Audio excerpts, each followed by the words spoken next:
Hey, Com, how are you?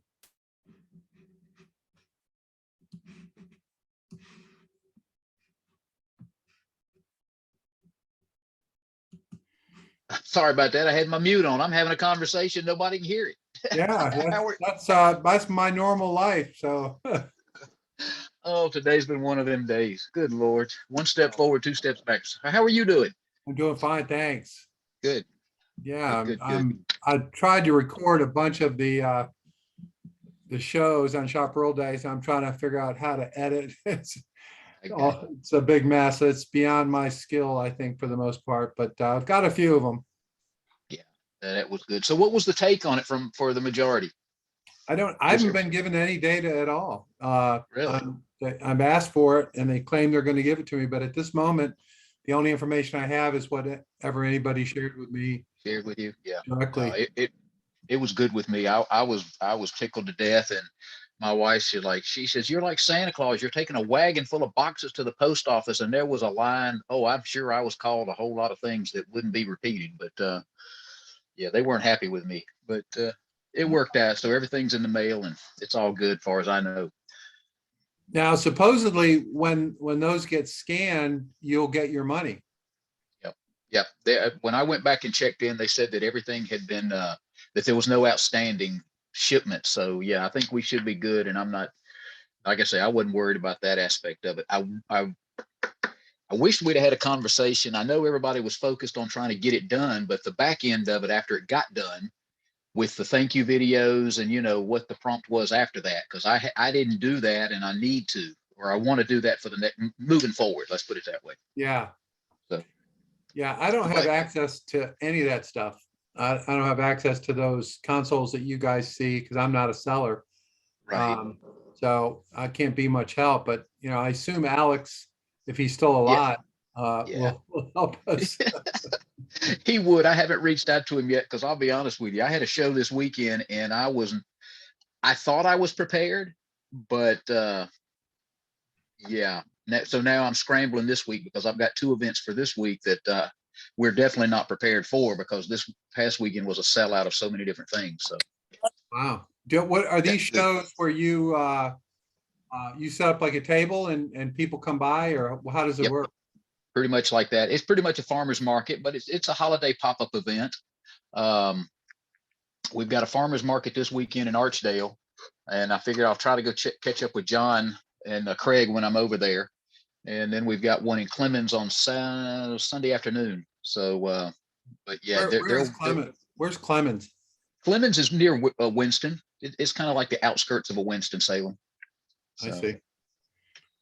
Well, maybe you yeah, should go live when you're at the show, do a pop I shop live and I thought about that. I really have, but I'm afraid that interacting with, I had enough trouble trying to keep up with the chat and trying to, you know what I'm saying? That may yeah, be a few balls too many that I can't juggle. yeah. No, that makes But sense. cool. But no, that would be great. That really would. And I'd love to have a guest. I was really impressed with Sana. I liked her show. And I thought, Yeah. man, I need to call her in and have her help me because I'm drowned in here. But Yeah. Well, there's no reason why you guys Yeah. couldn't do a partnership and both yep, sell some combined products between the two of yep. you. I think that would really make sense. Yep, it would. And I should have given John more of a shout out than I did with them guys too. So I'm gonna look forward to it. But the first time around, you kind of think about things and say, I wish I shoulda, coulda, woulda. So we'll plan on that for the next go round. Exactly. There's so many things we did not know and that we have a better idea of now. And I Yep, think, every time you do it, you'll probably learn something would be my guess. I think so. I Yeah. do. Hey, But Sana, how are you? Good, how are you? I'm good so far, best I can tell. Yeah, thank you so much for attending the shows and posting the videos. It was very interesting watching myself. Yeah. So definitely pointers for the next time, what could be done better. I talk so fast, guys. It's so funny. I didn't think you did when you were live. I thought it was very much in character and I Okay. didn't feel, like it was out of context or anything like that. I think just be yourself. You're fine. Yeah, thank you. I really appreciated all of you joining. And I'm up for collaboration if anybody wants to do a show or whatever. I'm up for everything. Yeah, I think several of, like, I was thinking you would be really good together with Adam, the organic spice guy. I don't know if you saw his show or not. I don't think so, but if you can send more information on that, yeah, I'd love to check that out. Yeah, he actually was on vacation down at the beach, and he did the show from his friend's house. He was awesome. I mean, he looks like the dude, from that movie, but he's really smart, and he has all these organic spices that he's kind of put together and he sells. Been doing it for 4 years. He's just fantastic. But I think that would be a good combination with you. I don't think you're, competitive with each other. And, someone who might want to buy spices seems to me to buy an egg kit as well, and vice versa. Is he local to North Carolina? Yeah. Yeah. Everybody in the show was the Yeah. local. I think he's in Raleigh. I'm not Okay. sure. Great. Yeah. If you Yeah. can connect me with him, if I he's will. doing shows, markets, or whatever, I'll go see him.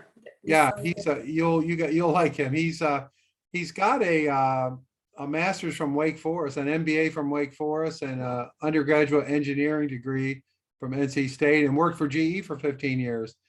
So Wow. he's kind of a corporate dropout also. He's really dropped out. I mean, he's got long hair and a ponytail and a beard, but he's Wow. he's hysterical. I mean, he's really funny. He cooked salmon during his show and with his spices.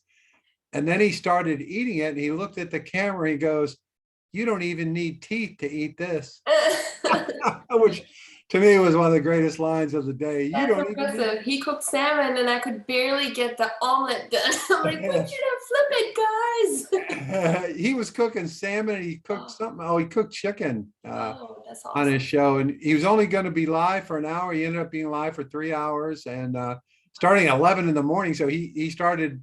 It was like what, 7 o'clock in California, Wow. but anyway, Dennis, your help, your support is just so much appreciated with this. And I'm sure everybody else feels the same way. Thank you so much for everything that you fun. do. Glad to help. I've been where all of you have been, and I just want to help. All right, so today we're going to do something that I have no expertise in whatsoever, but I've attempted to kind of winnow down some resources for this imposter syndrome that several of you brought up. So we're going to watch some videos on imposter symptom. What is it called? Imposter something. Syndrome. Sorry. So the first one is, I don't know if any of you have heard of Maria Forleo.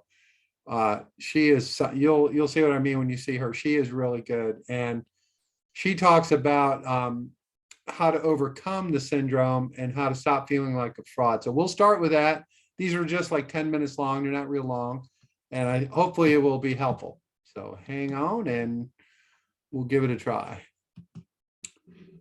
Okay. All right.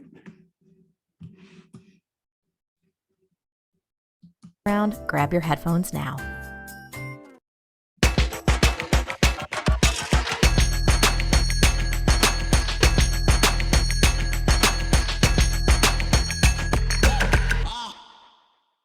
Hey, it's Marie Forleo, and you are watching Marie TV, the place to be to create a business and life you love. Now, if you sometimes feel like a fraud, no matter how much you accomplish or do, this episode is for you. Today's question comes from Z, who writes, "Hey, Marie, I'm really struggling with imposter syndrome. No matter how many people tell me I'm amazing and have really helped them, no matter how much progress I make in my business and life, I still feel like it's all a fluke and I actually suck and I should give up. I know that's normal. Lots of people have it, but hey, all the more reason to ask for your help. Got any tips? Thanks so much, Z." Oh, Z, my love, yes. This is a great question. According to the International Journal of Behavioral Science, a whopping 70% of us suffer from imposter syndrome, or that feeling of being a total fraud. So you're right. You are normal. And guess what? You're actually in very good company. In fact, here are just a few people you might have heard of who can totally relate. Jennifer Lopez said, "Even though I had sold 70 million albums, there I was feeling like, I'm no good at this. Jodie Foster said, when I won the Oscar, I thought it was a fluke. I thought everybody would find out and they'd take it back. Excuse me, we meant to give that to someone else. That was going to Meryl Streep. Even the legendary Maya Angelou said, I've written 11 books, but each time I think, uh-oh, they're going to find out now. I've run a game on everybody and they're going to find me out. While this fraud feeling impacts everyone, it tends to hit women the hardest. Why? Because as women and members of other traditionally underrepresented groups, it's easy to look around and feel out of place or like we don't belong. And socially, we've been conditioned to self-deprecate and downplay our abilities. When we internalize that message that we're not the real deal, we suffer major consequences, and not just emotionally or mentally, but financially. I'm talking smaller careers and smaller bank accounts. That's why it's so important that we're talking about this. So let's dive in with 6 strategies to help you combat those negative effects of imposter syndrome. Strategy number 1 is share the shame. So most people who are high achievers feel this way, but never talk about it. It's like this dirty little secret that everyone's afraid to admit. Now, I will tell you right now, I still feel this way, and I've been doing what I'm doing for almost 2 decades. My friend Brene Brown says this. As a shame researcher, I know that the very best thing to do in the midst of a shame attack is totally counterintuitive. Practice courage and reach out. A to the men, Brene, and amen to you, Z, for sharing with this question. You know why? Because shame always shrivels when you share it out loud. So here's what to do to take this even further. What I want you to do is put a few people on speed dial for when that fraud festival comes to town, and it won't go away. These folks are your new hashtag fraud squad, people who you can jump on a call with and just say something like, hey guys, I'm feeling like I kind of suck right now. Can you remind me why I don't?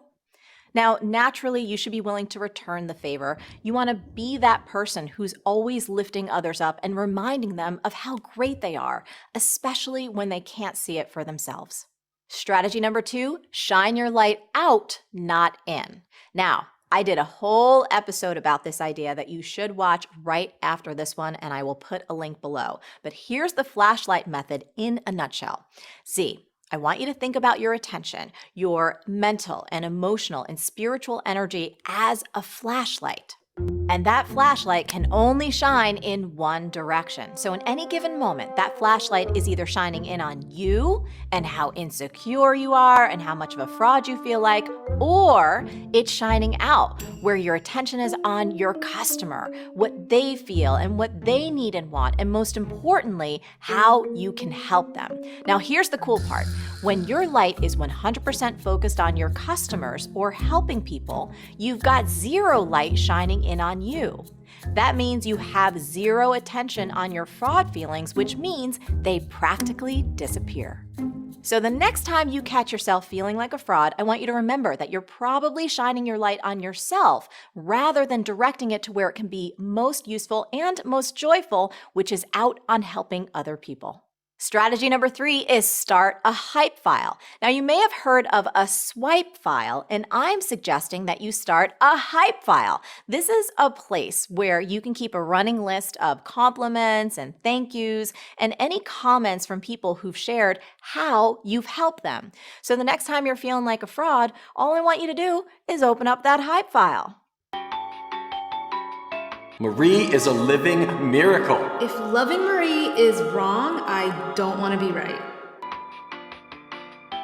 Marie, best show ever! I got your logo tattooed on my...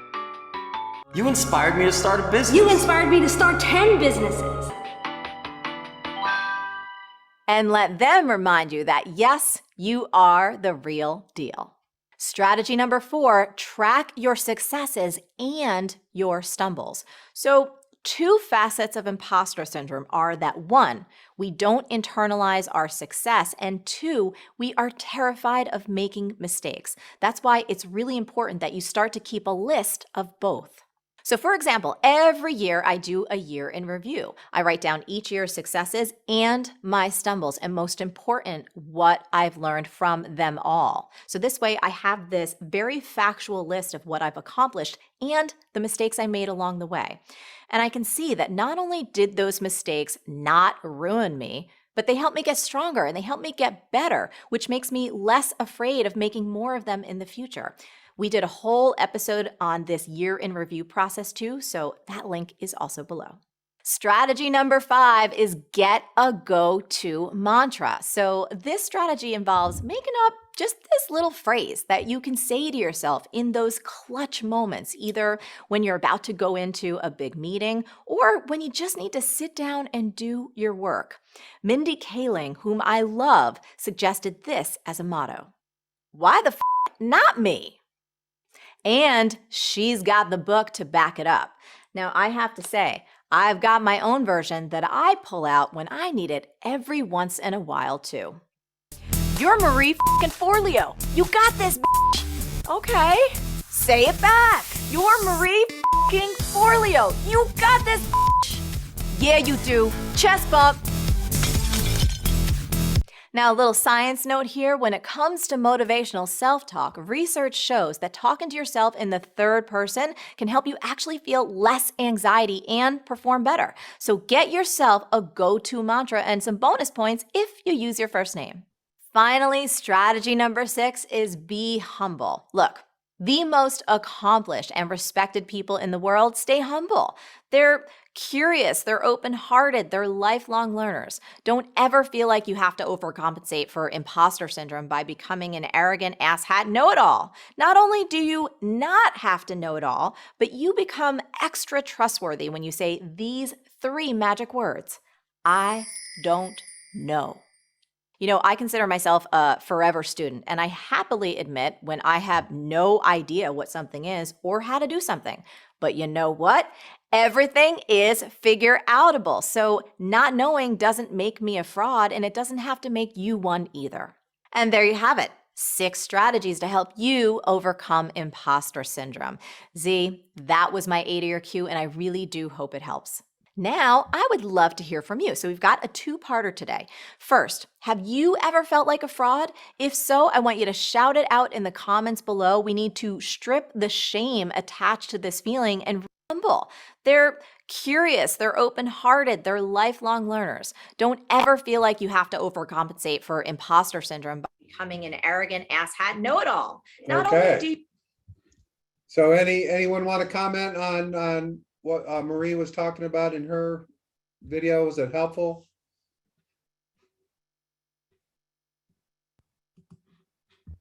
Okay. Actually, I like your 6 strategies, Dennis. I mean, they made sense and they broke it down where it was something that you could actually feel like you could combat the situation you were in. Yeah. I don't know that I ever have imposter syndrome. I just feel like I'm inadequate, just not smart enough, good enough, all down the line. That's exactly what that's it. It's all under the same label, all those things. It's basic insecurity about who you are and Right. what you're entitled to get because of who you are. So it all fits. Sana? Yeah, I was just gonna say that it's very relatable. I've definitely have had situations where I felt that way, and to what Kaim said, I mean, it may be part of the imposter syndrome, but I definitely feel like I don't know what I'm doing. I got myself into this, but I don't know if I really know how to get myself out of this. Yeah. But I mean, I know that I can. I know I'm good enough. It's just that feeling like maybe I don't. Yeah. So one of the tips the very first one that was, I think she said, talking about it. Yeah. It definitely helps me. Just saying it out loud kind of makes it go away. Yeah. No, that's good. I expect to see cracked mirrors through all of your houses now as a result of that video. Okay. So we're now going to look at another one, and this is how to take your imposter syndrome and turn it into your superpower. So let's see if I can figure out how to how to do that. All right. There we go.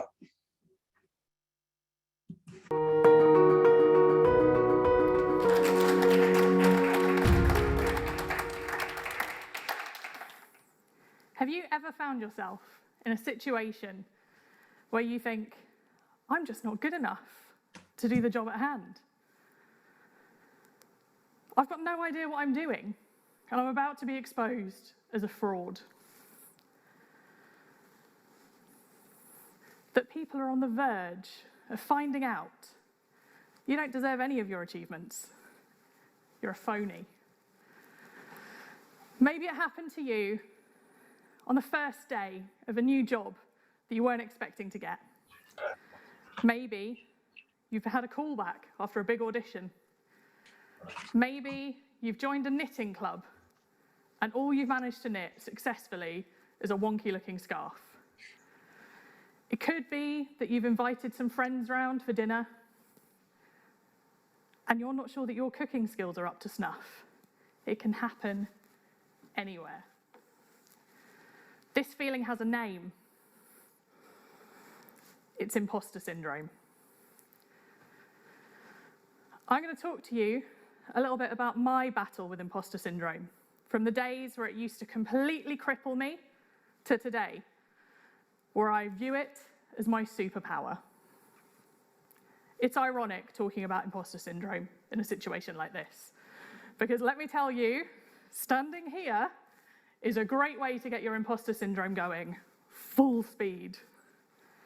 But because of some of the things that I'm going to talk to you about, I'm not letting it stop me, and instead, it's firing me up, and it's making me more determined than ever.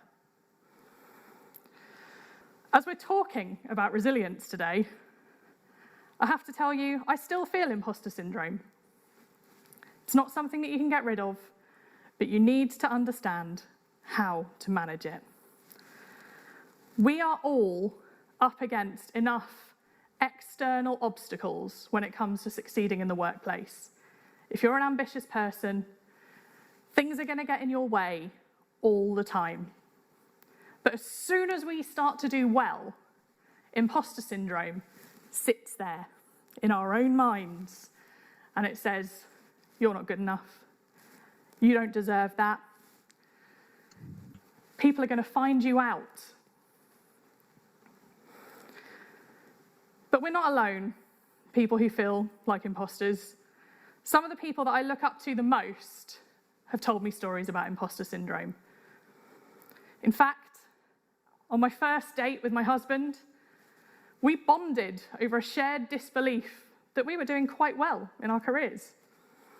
I sat across the table and I looked at this clearly very capable man who had earned his way into the job that he had through real means, and I thought, you're talking rubbish. But also, I feel like you understand me, and I understand you. It made me feel seen. And since then, I've had conversations with so many surprising people about their imposter syndrome. I'm talking bosses, relatives, friends, CEOs. I've heard it from public figures. Everyone feels this way, and it blows my mind every time. Why are these really capable people feeling like they don't deserve their success? Why are we all wasting our energy on something so silly? Now, there's one way outside of the workplace that I've found to make me feel like an imposter every time. And when I wanted to tackle fixing my imposter syndrome, I turned to this example. Let me introduce you to concert imposter syndrome.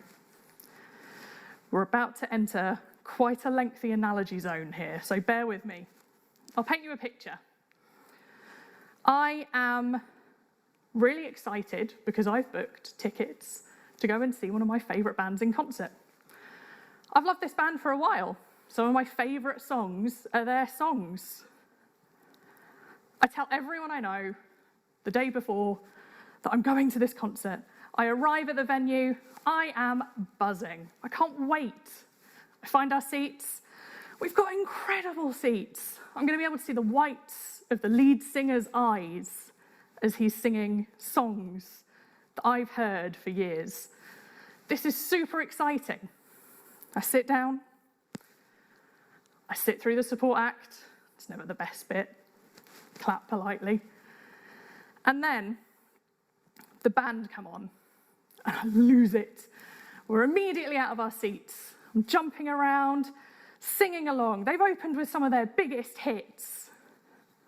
I know every word to these songs. These are the songs that are my favourite songs. I'm gesticulating wildly. I'm dancing terribly. I'm having a great time. And then they play one of their album tracks from one of their first albums. Now, I've heard this song before, but I don't know it very well. I can probably sing along to the chorus, definitely after a bit of practice, by the end of the song. But I'm not word perfect. And then another album track. I know this one even less. I look around me. I'm with the super fans. I got great seats. Everyone else knows every word. They're dancing away, gesticulating just as wildly as I was to the hits. The album tracks just keep coming. And every time it happens, I feel smaller and smaller, and I start noticing people around me. That woman over there, she's wearing a World Tour 2005 t-shirt. I hadn't heard of this band until 2010. That guy over there, just noticed the tattoo on his arm. That's the lead singer's face. These people are the real fans. I'm just a fraud. By the end of the concert, my bubble has burst. An event that I was really looking forward to has triggered my imposter syndrome, and it's made me feel like a fake fan. Now, hands up. I have felt like this at every concert that I've ever been to. I can't help it, but I hate it, and I needed to work out how to fix this problem. So, I'm an ex-philosophy student. I had to get analytical with this. The way I see it, there's 4 options. Option 1, perfection. I would have to learn every word to every song that every band I might ever want to see has ever recorded. Perfection sounds nice, right? I wouldn't mind being perfect. But then I started to dig into it a bit more. Now, I have some pretty diverse musical taste, but doing this would mean that I'd have to maintain a list of bands that I was able to go and see live, because heaven forbid I go and see a band and I don't know every word. I would have to spend hours upon hours learning lyrics, testing myself, going back and revising lyrics that I learned 6 months ago. I'd have to devote a lot of my spare time to it. And what am I going to do for leisure? I like to listen to music for fun. I'm not allowed to do that anymore. What's the point in listening to the Beatles when I'm never going to go and see them live? I've got to learn the lyrics to all of these current bands. Perfection sounds like a lot of work. I don't think it would make going to concerts fun, and I would end up with a very short list of bands. I need to find another option. I don't like feeling like a fake fan when I go to concerts. So I'll just stop going to concerts. Avoidance. I could watch live streams of concerts. I could watch recordings of old concerts. I could listen to CDs. What's the harm? Well, the harm is I'm completely avoiding the problem. And I like going to concerts. I want to be somewhere where there's the atmosphere. I'm in the same room with the band that I love. This doesn't really work for me. I don't want to avoid doing something that potentially I could really start to enjoy every moment of. My third option is acceptance. I could accept the status quo.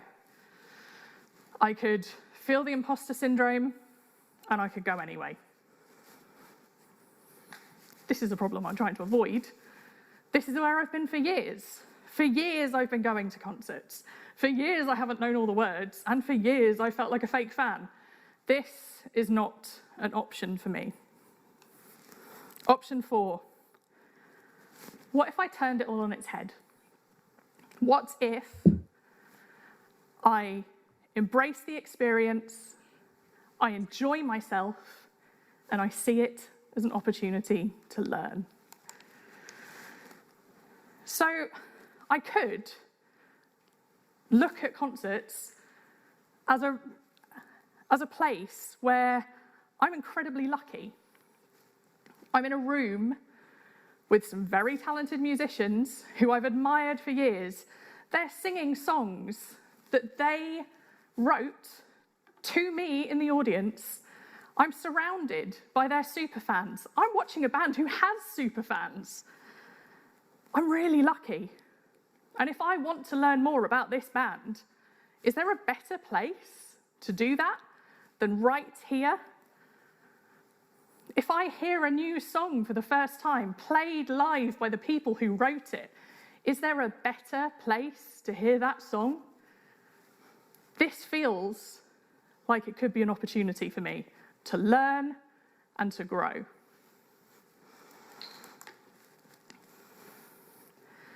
My analogy's over. Thanks for sticking with me. So, how does this apply to the real world? Going through this exercise made me realise 2 things about my imposter syndrome. Number 1, if I feel like an imposter, it means that I care really deeply about doing well at something. And number 2, if I feel like an imposter, it means that I respect and admire the accomplishments of the people around me. So why do I feel fear when I feel imposter syndrome? That sounds like a very good thing to me. It was like a light went off in my head, and suddenly it all made sense. These people that I look up to them because they're talented. They're talented because they're passionate and they respect their peers. You're not innately born with all of your talents. These people have worked, and they feel imposter syndrome because they respect the people around them and they're passionate. And suddenly, it started to feel like maybe I was quite good. Maybe this is my superpower. Maybe I feel like an imposter because I'm passionate about things. And maybe I feel like an imposter because I respect and admire the people who are around me. And I can use that experience to learn and to grow and to improve. It's a small switch, but if you can make that switch, you can take all of the fear out of your imposter syndrome. You can start to view it as your superpower. Thank you.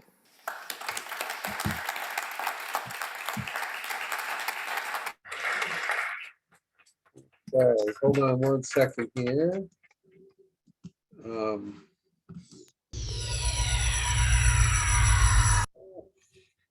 And do that, and then we can.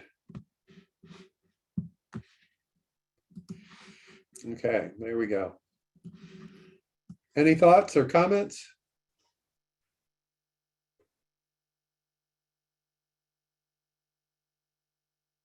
Okay.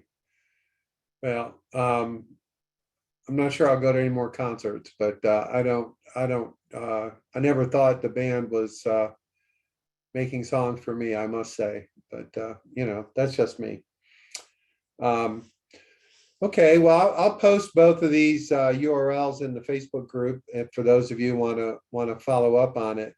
I do want to cover what's happening tomorrow. So we traditionally have a session every cohort with the Duke Venture Law Clinic, and this is a group at Duke of law students who are oriented toward working with startups and small businesses. And so it got kind of screwed up this year, and we have very short notice, but it's going to happen tomorrow. So please be sure to come tomorrow. And what you're able to do with this is you will be able to go one-on-one with up to 2 of their attorneys. We're going to have breakout rooms so you can go privately. It's not going to be recorded. And you can really ask these folks whatever you want from a legal perspective, and they will help you at no charge. So, for example, for those of you who might be considering partnering with another company, for example, to do sales online or otherwise, this is a great time to ask them about a partnership agreement or what to look out for if you do something like that. That's just one example. You might be thinking about questions about, am I an LLC? Am I a subchapter S? Should I be this? Should I be that? This is your opportunity to ask any and all questions. It's a one-on-one opportunity, private, not recorded.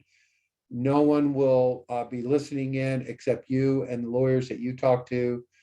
The head of the Duke Law Clinic is a guy named Brian McGann. Brian is an ECU graduate a million years ago, but he actually is an entrepreneur who sold his company to Amazon for big money. It was some kind of pet retail type business. But now he's a lawyer, he's a professor at Duke, and he runs this law clinic, and he brings it to us because he thinks we're part of ECU. So I don't try to dissuade him, but it's really an incredible opportunity for you to deal directly with these attorneys and get any questions you might have about your situation, legal situation, one-on-one. So please try to make it tomorrow. It's really a rare opportunity. And it doesn't mean that it will only be tomorrow, because their job is really, they're supposed to do this statewide as part of their thing. So you'll be able to continue working with them at some level after this session as well. So it's not just a one-time shot, but you do want to try to establish that relationship and try to get the, if you have any burning questions or thoughts or concerns or, about you from a legal perspective, this is a really good opportunity. And I do apologize. Normally we have a big time where we get everyone ready for this and we talk about it, and it just got screwed up for some reason, probably because of the pandemic. And he just emailed me on Friday evening and said, hey, can I bring my whole group on Tuesday? And so anyway, they actually have 90 minutes available. So if you don't have to, you can go that whole 90 minutes if you want. And so it is an opportunity to get some really top flight legal advice. Dennis, are they going to be coming to these sessions at 1 p.m. today, or is this a separate meeting that we need to attend? No, it's tomorrow at 1. So you'll come just like you normally do. And then they will be taking people into breakout sessions. I don't know exactly how that's going to work technically, whether it's their Duke's Zoom, you'll have to go to a different link. I really don't know, but it's going to start with us just like normal. And then you'll be offered the opportunity to go to these individual breakout rooms. Okay. All right. Well, that's all I have. I am working on some things, some opportunities perhaps for some more live streaming shows to different markets that are available as the holidays get closer. So we'll be talking more about that and hopefully have some information about that. I have a major media company out of New York contacted me and said they would like to have our merchants offer their products to their customers, which are primarily in New York, in the New York area. So it's a pretty big opportunity if I can figure out how to do it, so that you all would be able to go live to their audience, which is quite a bit larger than the Pop Shop Live audience. So I'll keep you posted on that as I try to figure out how to make it work. So any thoughts, questions, opinions? Dennis, this is Allison. How did the other merchants do for the Pop Shop Live? No, I told, as I said in the beginning, they have not shared anything with me. They claim they are going to. They said give them a couple of days. So we'll see. I've asked, a ton of questions and got no answers. So I only know what, if any of you told me or put it on the Facebook, that's all I know. I don't know anything else. I know that some people had unbelievably high sales and other people had low sales. And it was all, so I'm trying to get a sense of, like, for example, did all the people who went live early, did they do way worse than the people who went live late, just because of the nature of the audience being a West Coast audience, things like that. I'm trying to get all that data. And, I'm technically not a seller, so they didn't really automatically include me. I think hopefully they've given you all information about yourselves and about your show. But if not, I'm going to try to get all the data that I can this week. Well, Dennis, for me, I had 13 sales in the first hour and 5 in the second, in the evening show. And probably 25% of the sales in the early show were actually West Coast people. So it was kind of a mix, if you will. Yeah. But anyway, so like I say, I don't have much more than that. But all in all, it was well worth my time and effort, and I do appreciate that. And looking forward to doing it again, establishing some consistency in what we're doing with that platform. So Yeah, thank you. What had occurred to me, and I'm no big TV guy or anything like that, but people traditionally, if a new TV show comes on, it always takes a while for it to find its audience. No matter how good the show is, it ends up becoming, the best show ever. Their very first episode is not very good usually in terms of audience. And so it is something that not only from Pop Shop Live's perspective, but also from your perspective, it's up to you to push people to your show. It's your show. It's not anyone else's. So however you think of it, as like you're on NBC or on some other network, you want to hustle and get people to come to your show, even if they're already existing customers, because it's a chance to broaden that relationship or deepen that relationship. So my expectation is that everybody will probably continue to do better as they go, and you figure out what's the best time, what would work. Maybe it's a holiday themed something, and we get everyone together again, kind of like Shop Rural Day, and call it something else and try to advertise and promote. Because one of the things I liked about Shop Rural Day from a business perspective, the aggregation allowed us to promote 80 some individual companies that had signed up. Whereas if you're just trying to promote yourself, that's a much taller order to get done, especially in all of the noise on the platform, all the other shops. So having some kind of event space like Shop Rural Day, which is what I'm trying to do, that would certainly help. Then you could go live yourself, no problem, but you could also be on this event space and benefit from both, I think. And as time goes on, more and more people go directly to you, but that takes time and it takes money. And if we can do it, this event space thing, I think we can get better results than if we don't have it. I don't know. What do you guys think? I agree, Dennis. I think that I felt like when I looked at the content that was on Pop Shop Live, it really was different than what we were offering. But that doesn't mean, everybody has to start somewhere. And exactly. we just introduced just a set of products that aren't typical. And so people were not really expecting that. But I mean, I don't know that my sales were great. I had no expectations at all because I didn't know what to expect. So even one sale was fine with me, but I did get a lot of lightning bolts, and I think that's supposed to be good. So and there was, I didn't tell any of my family. Of course, I don't have a whole lot of family anyway, but everybody that was on there was people that I did not know. So I had 107 people across 3 shows. I'm just going to say I feel that's very positive. Like I said, I don't know if it is. I don't know the benchmarks, but I would do it again just to see, like you said, to build that base. You've got to build it. I mean, we have nothing to start with. So Yeah, yeah. And just so you know, in my research on this, most of your products in our group here actually that's the most popular category in China for live stream sales is snacks and specialty food items. That's number one. Okay, so that's one of the reasons I pushed this, because I felt like, the price point wasn't that high. People were looking for something, particularly as the holidays come along.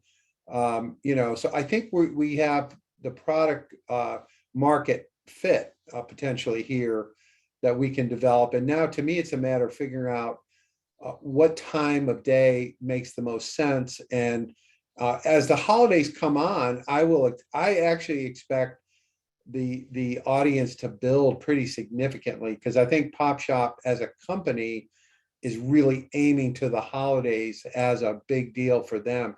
Remember, Pop Shop is a venture funded company. They just raised $20 million this summer from Benchmark, which is one of the big venture capital funds in Silicon Valley. So they've got to show numbers. That's what they're trying to do. So my prediction is they're going to start spending serious money to drive traffic this holiday season. And your products and services really lend itself to the holiday season. I'm not sure some of their other merchants are in that same category. They may not necessarily be holiday oriented. So I expect to see a much more diverse group of merchants. And that's also why I think it's really important that we come up with an event space that we can kind of hang our shingle on during the holidays. Maybe it's North Carolina for the holidays, or holiday shop from North Carolina, something like that. Although Shop Rural attracts a lot of attention from certain segments, so anyway, maybe we'll do both. We'll have 2 events, and just everyone, it'd be interchangeable. But you guys have, I think, a really great opportunity to capture an emerging market. This is brand new, unknown, and the feedback I got orally from the people at Pop Shop Live, from the executives that I've been dealing with, they were blown away with how good you guys were from a quality perspective, from a personality, from the things that you were doing. Even though you had no idea what you were doing, you still really impressed the hell out of them. So what I think is happening, I think they're talking among themselves to figure out what to do with us before they talk to me, because I'm going to hound them, and I will connect with them. But they were blown away by how good you all were across the board. They were very, very impressed. Dennis, can I ask you to stay on for a minute after the meeting today? Sorry, what's that? Can I ask you to stay on for a minute after the meeting today? Sure. Awesome. Yeah. So anyway, that's basically that's all I've got at this point. But I'm enthused by what went on, and I'm looking forward to getting the overall statistics, which supposedly, and I'll of course share them with everybody when I get them. But I've had, the governor's office, the legislature, a bunch of people, emailing me and asking me what was the outcome. So there's a lot of interest in this, and let's try to leverage that interest as much as we can. That's my plan. Dennis, I'm really excited about this, but I personally feel like, at least for my product, I need to play around with it a little bit to see, like we're all saying, that where the right fit is in terms of timing and audience. Yeah. But one of the things I feel like I really need to do in order to, go somewhere with this is to bring my own audience in. I've mentioned several times that I had this embedded on my webpage, kind of like you did on the shoprural.org. Yeah. or .com, that really helped because I was able to, I had like a customer list of like 3,000 people. I was able to just send it to them and invite them over to just watch. And during the show, I asked them to interact or whatever. So I'm thinking, one of the ideas I'm thinking is bring social media influencers over to the show. I've built relations with them over the past year and a half or so. So, get them to bring their audience in, and they would love to do something like this. So Yeah, do like a split screen where I'm talking to them and they're doing the demo, absolutely. something like that. Yeah, this is exactly what it's about, is to try it. And, remember that old commercial, try it, you like it, try it, give it a try. And, it might be some weird thing you do that actually turns out to be a home run. You just never know. But I don't know if any of you all saw the Raw Plastics show. I mean, I felt like I was watching something on Saturday Night Live. It was the most insane. Did you see them use the crossbow to pick the discount? They have an old crossbow from like ancient England. It's a wooden, huge monstrosity. And they put up all these plastic containers and they have different discounts on it. And they shoot the crossbow into the plastic. And that's the discount you get for the next 15 minutes. They go flying everywhere and they're yelling and screaming and running around. It's just insane with a cross. Felt like Monty Python or something. I just couldn't get over it. If you really want to get a laugh, watch. I posted the part of their video. It is insane, the stuff. They have one scene where they hold up this thing. It looks exactly like a human brain. And the quote is, "Here's a brain we made." They just hold it up. And it's made out of 50 red Solo beer cups. And it's a brain. Here's a brain we made. I don't know. I just thought it was fantastic. I don't know if they sold anything, but man, they were fun to watch. Totally out of control. So there's some good stuff that we saw from our group, I thought. But to Sana's point is, I love the idea of working with other audiences and eventually even having them come on split screen and talk for a little bit. I know that Cherry Orchard's Food has done that quite a bit. If you followed them over the last year or so, they do that quite often with their vendors. They have the vendor come on the split screen and talk about the potato chips or whatever. So that does work, and it's a neat way to connect other people's audiences. So I'm in favor of that. All right, that's all I have at this point. So please come tomorrow and hook on to some of these high-powered lawyers. All right, so see everybody tomorrow. Take care. Thank you. I'll stay on, Arjun, for you. Hi, Dennis. I first wanted to, I guess, let you know that I did try to do a pop shop show, and I actually had like a pretty entertaining show. I had some like kittens I was playing with, but they had set my account to private, so my show was not visible. I don't actually know, and Alex has been kind of evasive about it. I suspect it was just an error on their end, but it just kind of like left a bad taste because it took time to like acquire cats and like rehearse and everything, and then like I couldn't get a hold of anybody, and that was just the time I had for a show.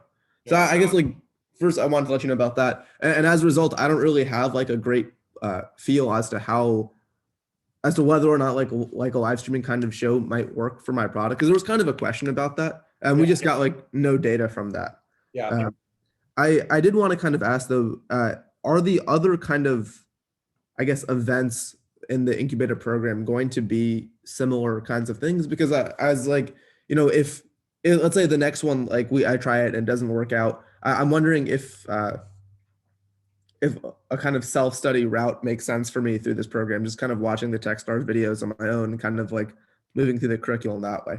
Yeah, it really is totally up to you.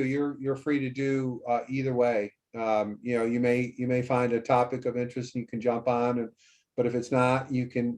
I mean, I do lots of other stuff besides the Techstars, yeah, you're free to however you want to play. It's no problem at all. You're welcome. That's the idea, is to provide you resources and get you what you need.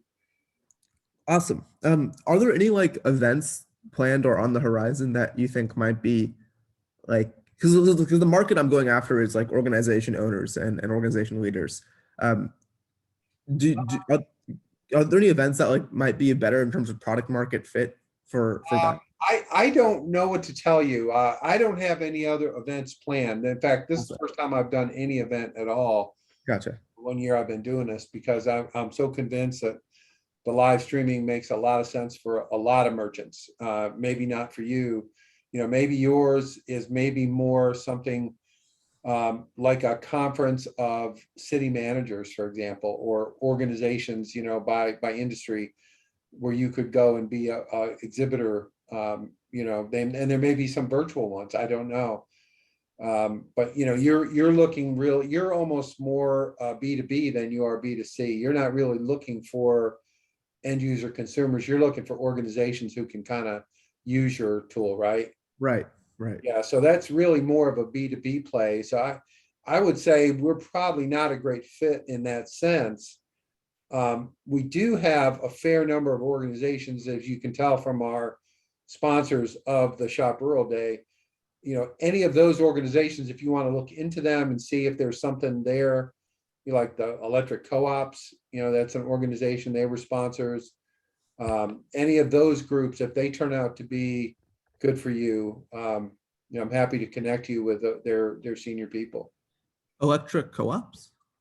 Yeah, so in North Carolina, much of the rural areas of power comes from co-ops as opposed to Duke Power or someone like that. So Sure. they were sponsors of our Shop Rural Day. Their logos on the site. So that's an organization. Nell Hotchkiss is the CEO, is a good friend of mine. And that's a lot of rural communities all throughout North Carolina that are part of her group. Okay. That maybe something be good for you. I don't know. But there are, there's a number of organizations that sponsored Shop Rural Day are almost all, rural institutions of one kind or another. So they may be folks who might be worth approaching. You could say, hey, look, I was part of Shop Rural Day and wanted to follow up with your organization. I think we can help you, blah, blah, blah. Use it as an intro. Sure. Yeah, thank you, Dennis. Appreciate it. Okay. All right. And, Anything care. else? All No, right. sir. Bye-bye.